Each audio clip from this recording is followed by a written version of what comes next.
Hello everyone and welcome to the July edition of Price Know-How Snippets. I'm joined as always by our chairman Mike Boswell and our polyolefins and sustainability product manager Ian Chisnell.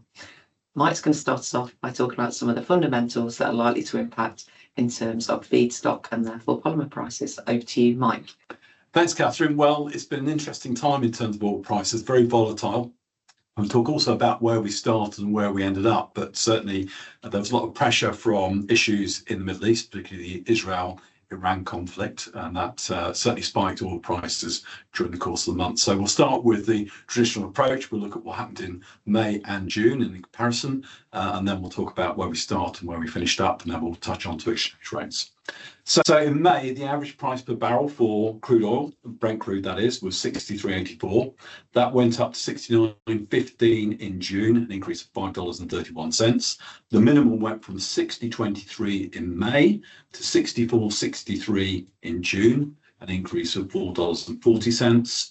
And the maximum went from 66.63 to 77.08, an increase of $10.45, again reflecting those issues in the Middle East and the pressure that oil prices came under as a result of that.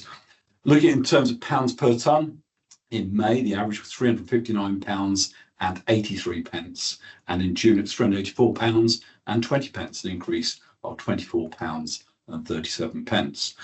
What was interesting, I think, is where we started and where we finished. On the 2nd of June, a price of Brent crude was $64.63, and on the 30th of June, it was $66.74, an increase of just over $2 per barrel.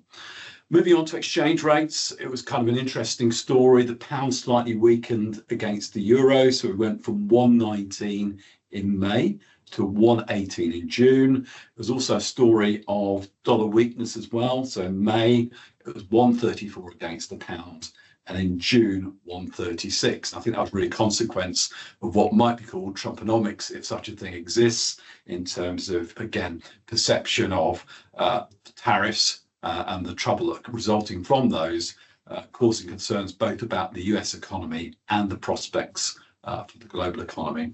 So I'm now going to hand over to Ian, who's going to try and explain what's been happening in the monomer world. So Ian, over to you. Many thanks, Mike.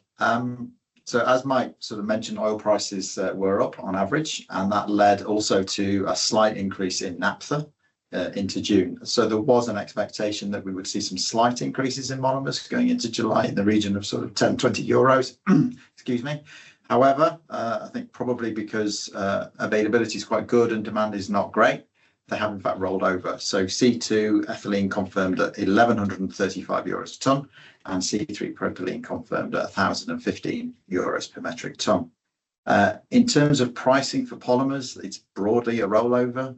We are seeing some attempts to achieve increases. There was a lot of hope earlier in the month, as Mike mentioned, spikes in oil prices, that we were going to see some increases in July.